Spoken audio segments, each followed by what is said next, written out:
Attam jirtu hordoftoonni furtuu dhugaa akkasumas daawwattoonni martinuu bakka san jirtan hundumaatti nagaan Waaqayyoo isiniif baay'atu jecha isa nagaatti nu eegee yeroo akkasii sa'aatii akkasii nuuf kenne Waaqa Israa'eliif galata gashina. Galanni maqaa isaatiif haa ta'u. Mee gara sagantaa guyyaa har'aatti utuu walii wajjin hin darbiin hin kadhanna. Yaa isa Waaqaaf lafaa burqituu bishaanii fi galaanaa uumtee yaa isa teessoo ulfina qabeessa irra jiraattu Abbaa hundumaa olii abbaa hundumaa gararraa gargaarsa keef gochaa keef oolmaa keetiif galanni siif haa ta'u. Amma yeroo kana afoo kee dhufneerra gooftaa ayyaanni kee hunduma keenyaaf haa baay'atu. Sagaleen kee murtiisaa qabu laphee garaa keenyaa akkasumas hubannaa sammuu keenyaatiif bantee laphee garaa keenyaatti immoo barreessitee akkasi dhageenyuuf ati nu gargaari. Hafuura kee qulqulluu waaqarraa nuuf ergi nu wajjiniin ta'e maqaa Yesuusiin si kadhannaa daraa. Ameen. Yeroo kana fudhadhee kanan dhufee sagaleen Waaqayyoo kan inni jedhu garaa kutadhuutii itti ka'i jedha. Yookaan immoo lola Daawitii jechuu nan danda'a. Kanaafuu garaa kutadhuutii itti ka'i kan jedhu seenaa macaafa qulqulluu keessa Saamu'eel isa lammataa boqonnaa 5 lakkoofsa 17 haga 25tti isa jiru walii wajjiniin ilaalla. Daawit dibamee guutummaa Israa'el irratti moosifamuusaa warri Filisxeem yommuu dhaga'an hundumti isaanii isa qabachuudhaaf ol hin ba'ani. Daawit immoo kana dhaga'ee gara iddoo da'oo jabaa qabutti gadi hin bu'e. Filisxeemonni yommus dhufanii dachaa Reefiyaam keessa tamsa'anii iddoo hin qabatan. Yommus Daawit warra Filisxeem kanatti duulu ati harka koo keessa isaan hin buuftaa jedhee Waaqayyoon hin gaafate. Waaqayyo immoo ani raawwadhee Filisxeemota harka kee keessa buuseeraatii itti duuli jedheen. Daawitis gara Ba'aal Perzem dhaqee achitti Filisxeemota rukutee hin mo'e. Kanaafis Daawit akkuma bishaan maniisaa cabsee yaa'u akkasumas Waaqayyo fuula koo duraa diinota koo hin caccabse jedhee kanarratti maqaa iddoo sana Ba'aal Perzem jedhee moggaase. Ba'aal Perzem jechuun Waaqayyo caccabsaadha jechuudha. Warra Filisxeemis waaqayyolii tolfamaa isaanii achitti dhiisanii hin baqatani. Daawitii fi namoonni waaqayyolii sana fuudhanii hin adeemani. Filisxeemonni ammas Daawititti duuluudhaaf deebi'anii dachaa Reefiyaam keessa tamsa'anii iddoo hin qabatan. Yommus Daawit ammoo waaqayyoon hin gaafate. Innis deebiseefi kallattiidhaan isaanitti ol hin bahin karaa fuullee mukeetii fi qiliinxoo naanna'iitii dugda isaanii duubaanii isaanitti dhaqi isaan rukuti. Sagalee faana duulaa bantii qiliinxoowwan sanarraa yommuu dhageessu ani Waaqayyo loltoota Filisxeemotaa rukutuudhaaf fuula kee dura bu'uu koo waan ta'eef garaa kutadhuutii itti ka'i jedhe. Daawit akkuma Waaqayyo isa abboome hin godhe inni Gibeyoonii kaasee hamma Geezeritti loltoota Filisxeemotaa duukaa bu'ee rukute jedha. Heertuu kana keessaa waan hedduu dhageenya, waan hedduu argina. Mee gara heertuu kanaa utuu hin dhaqiniin fuula duraa har'as ta'e dur miidiyaa irrattis ta'e iddoo gaazexaa irratti wanti nuti dhageenyu waa'ee lola giddugala ba'a Eshiyaa keessatti geggeeffamuuti. Umrii koo guutuu kan hin dhagaa guddadheef kan hin dhagaa ture miidiyaa irras kan hin dhagaa ture waa'ee lola Israa'elii fi lola Filisxeemiiti. Har'allee itti fufee jira.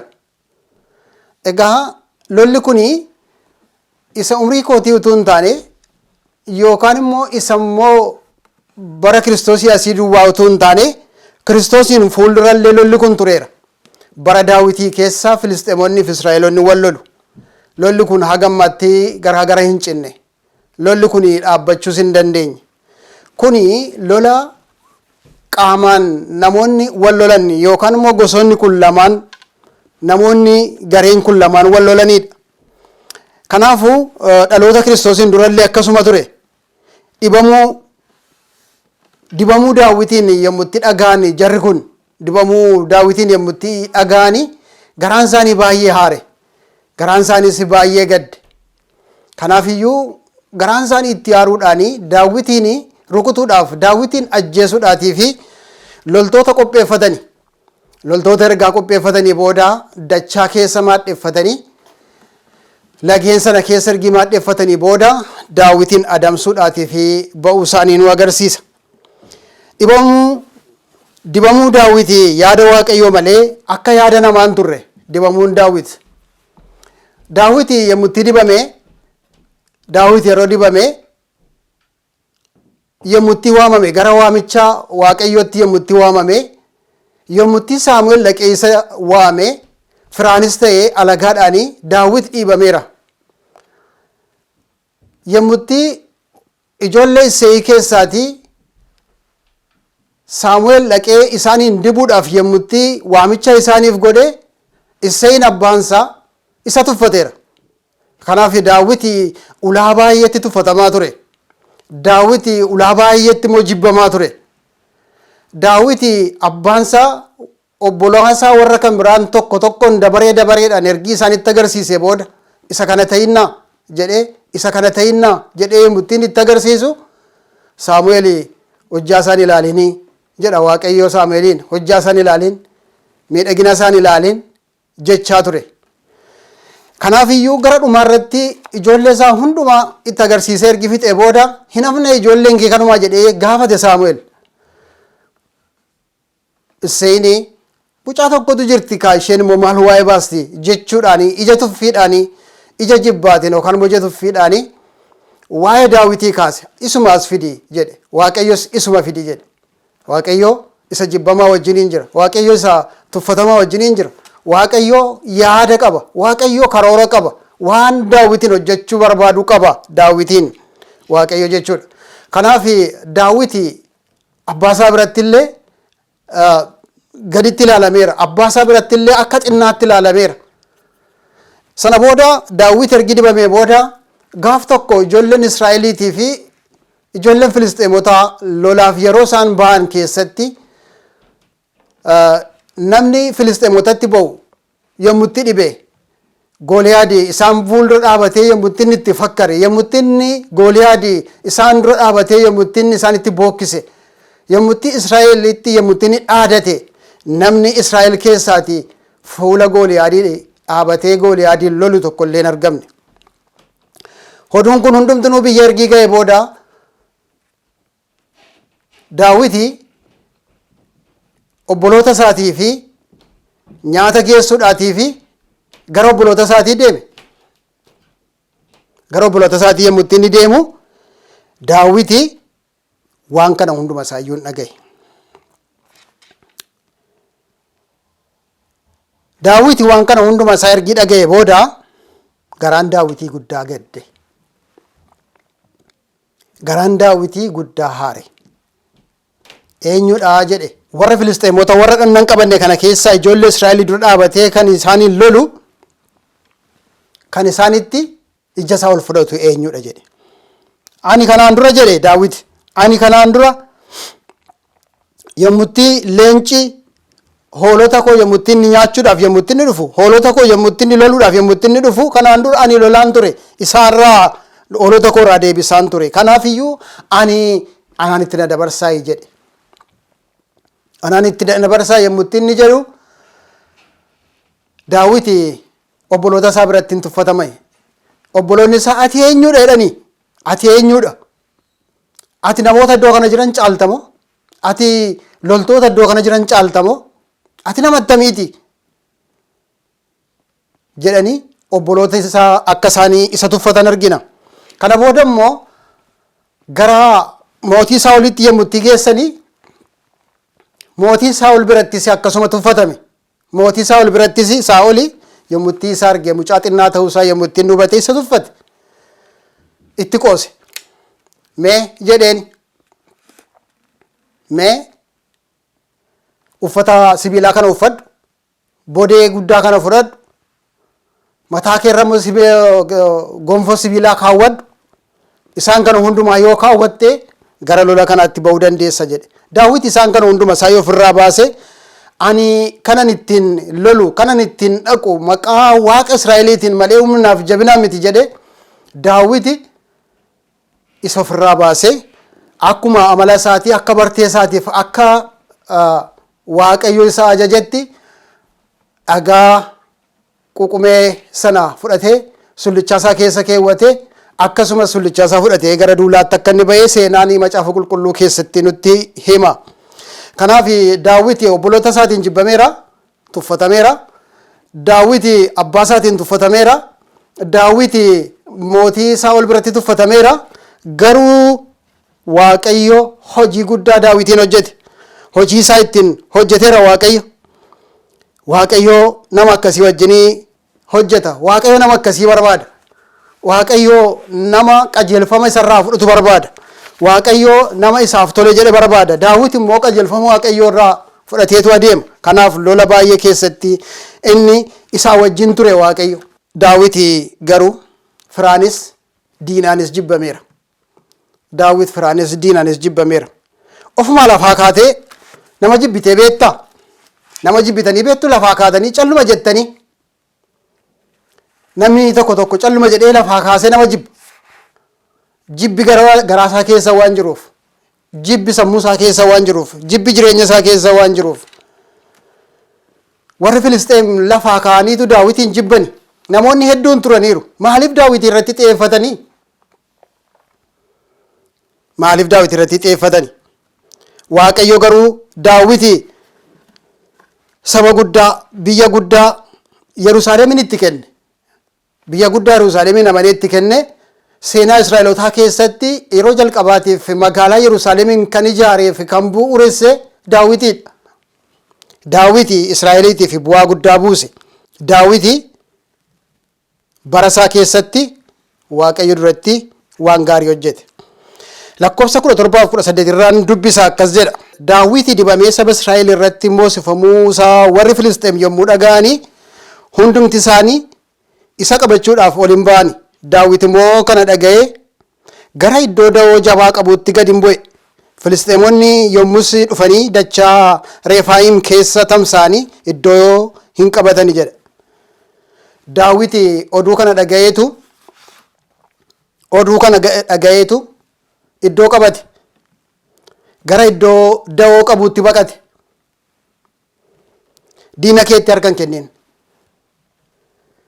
Daawit dafee akkuma dhaga'eetiin taa'ee diina isaa hin eegne. Daawit utuu diinni isaa isa loluu hin callisne. Utuu diinni isaa isa loluudhaaf karoorsuu hin callifne. Daawit da'oo qabate.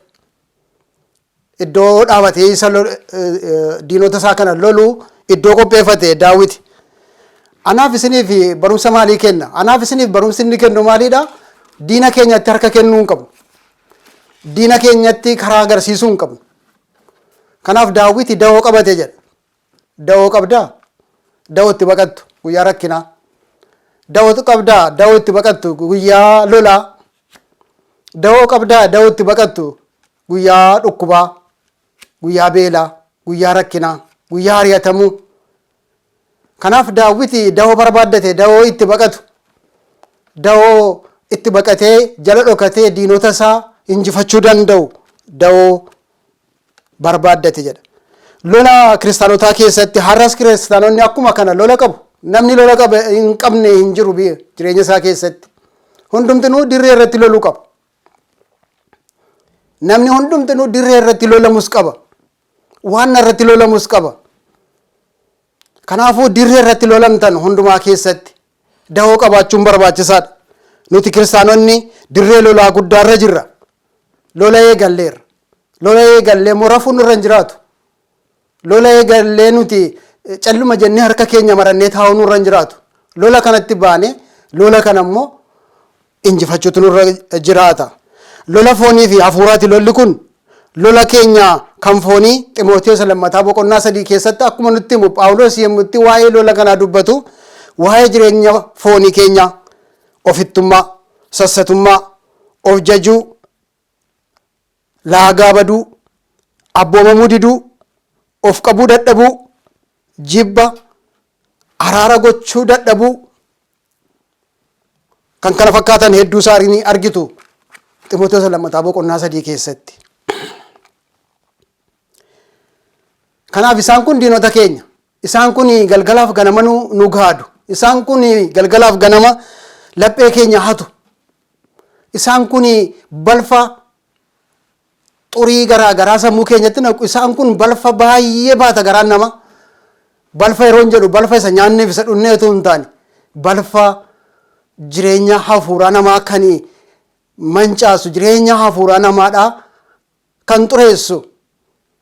Isaan kana baatee deema jireenyi namaa. Isaan kun diinota keenya. Daawiti diinota isaa loluutii fi jalqabarratti bakka qabate. Nuunis diinota keenya loluudhaaf bakka qabachuutu nurra jiraata. Bakka qabachuu qabna. Bakka qabachuu jechuun dahoo qabaachuu jechuudha. Dahoo qabaachuu jechuun Kiristoosin qabaachuu jechuudha. Kiristoos iddoo baqaa keenya. Kiristoos gaachana keenya. Isa jalatti jireenyi keenya miidhaga. Isa jalatti jireenya arganna. Isa jalatti diinota keenya jalaa miliquu dandeenya. Yoo isaan qabaanne lola keenya mo'uu hin dandeenyu. Kan nu gaadan waan hedduudha waan ta'eef. Kanaaf lolli utuun bayini lolatti utuun bayini Waaqayyoon mariisiseedha. Lolatti utuun bayiniin Waaqayyoon mariisise. Daawiti gaaf tokko ani leencota ajjeeseera jedhee ittiin hin dhaadanne. Gaaf tokko ani Goliyaadin ajjeeseera. Ani nama jabaadha jedhee ittiin hin dhaadanne. Maal jedhe ree Daawiti? Daawiti yaa Waaqayyo jedhe waa laman si gaafadha jedhe. Daawiti waa lama gaafate. Tokkoffaa warra Filisxeem kanatti bahumoo dhiisu jedhee Waaqayyoon gaafate. Bahumoo dhiisu warra Filisxeem kanatti jedhee Waaqayyoon gaafate. Lammaffaa immoo ati harka koo keessa isaan buuftaa jedhe. Harka koo keessa isaan hin buuftaa jedhe. Iyyee deebiin Waaqayyoo har'as boris gaariidha Waaqayyo. Callisuun Waaqayyoo deebiidha. Waaqayyo immoo gaaffii nuti qabnu hundumaatiif yommuu inni deebisus deebiidha. Kanaaf iyyuu Waaqayyo Daawitiin eeyyee harka kee keessan si buusaati lola kanatti bahi ittiin jedhe. Lola kanatti bahi ittiin jedhe. Waaqayyo biraa qajeelfama fudhate Daawit. Waaqa biraa ergii qajeelfama fudhate booda lola kanatti hin bahi. Eeyyee Waaqayyo caccabsaadha. Laga Baal Pherzemitti Waaqayyo diinota Israa'elii caccabsee akka bishaaniitti dhangalaase. Kanaaf iyyuu Waaqayyo Baal Pherzemiidha. Waaqayyo caccabsaadha. Waaqayyo caccabsaadha. Waaqayyo caccabsaadha jechuun waan barbaade godha Waaqayyo. Diinota kee fuula kee duratti hunkuteessa. Daawiti yoo lolichatti bahee itti duule iyyuu lolichi kan Waaqayyooti. Lolichi kan Daawitiin ture. Lolichi kan Waaqayyoo ture. Kanaaf iyyuu Waaqayyo Daawititti itti dubbate. Waaqayyo Daawitii wajjiniin ture. Lolichi kan Waaqayyoo ture. Lolichi kan Daawitiin ture. Lolichi kan nama kamiiyyuu hin turre. Har'as siif lolu Waaqayyo jira. Siif kan siif lolu Iddisee lataan Daawit leenci Yihudaa gooftaa Yesuus akka inni siif jiru hubachuutu barbaachisaadha. Dhiphinni, yaaddooni, dhukkubni, gidiraa fi rakkinni diina ijoollee Waaqayyoo har'a dachee kana keessatti isaan miidhuudha. Dhukkubni jira, duunni jira, har'a rakkinni jira, gidiraan jira. Isaan kun hundumtinuu diina ijoollee Waaqayyooti. Akka isaan boqotanii hin jiraanneef kan isaan godhu isaan kana. Kanaaf diina keenya kana kan nurraa lolu tokkicha ilma Waaqayyoo isa gara biyya lafaa dhufe anaaf isiniitii fi gatii keenya baasee sana duwwaadha. Isaan kana mo'achuu, da'oo qabaachuu, gooftaa immoo gaafachuutu nurra jira. Daawiti warra Filisxeem kanatti duuluu jedhee Waaqayyoon gaafate. Qajeelfama Waaqayyoo eeguun barbaachisaadha. Qajeelfama Waaqayyoo. Amma utuu Waaqayyo ittiin bahin lakki jedheera ta'ee Daawit ittiin ba'u loltoota mamiyyoo qopheeffate illee. Kanaaf iyyuu ani humna qaba jedhee ittiin baane Daawit. Diinonni keenya halkan tokko itti baduu hin danda'ani. Halkan tokko itti baduu hin danda'ani. Gaafa sana dachaa sana keessatti laga Baal Pherzemitti yeroo jalqabaatiif Daawit ijoollee warra Filisxeemotaa caccabsee rukutee isaaniin yennaa akka bishaanii dhangalaase illee marsaa lammaffaa akka isaan dhufanii macaafni qulqulluun kutaa nuti amma dubbifanne kuni nutti hima. Kanaafuu diinonni keenya halkan tokkotti baduu hin danda'ani.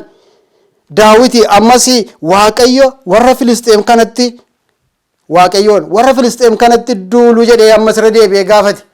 Warra Filisxeem kanatti duuluu jedhe. Kaleessa dheengadda lolee mo'adheera annan danda'an jedhe. Kanaafiyyuu waan gootan hundumaatti waaqayyoon gaafachuun barbaachisaadha. Qajeelfama waaqayyoo biraa fudhachuun barbaachisaadha. Hammam ogummaa yoo qabaattan, hammam yennaa horii qabaattan, hammam yennaa aangoo qabaattan, hammam yennaa jabaa taatan, beekamaa yennaa taatan mandara keessatti, eessatti yennaa beekamtan waaqayyoon gaafachuun barbaachisaadha. Kallattiidhaan isaanitti ol hin bahin jedhe waaqayyo. Waaqayyo tooftaa jijjiire amma immoo kallattiidhaan isaanitti hin bahin jedhe. Amma karaa dugda isaanii duubaa isaanitti dhaqi malee fuulduraan itti hin dhaqiin jedhe. Muka qiliinxoo yaabbadhu jedheen bantiisaatti ol bahi ittiin jedhe. Muka qiliinxoo muka dheeraa waaqayyo jedhee jennaan waaqayyo jedhee jennaani suma isa dadhabaa, suma isa rakkataa, suma isa waan qabne, suma isa waan beekne, suma namni hin jaallanne, isuma namni hin beekne kana waaqayyo bantii mukeetitti ol baasa.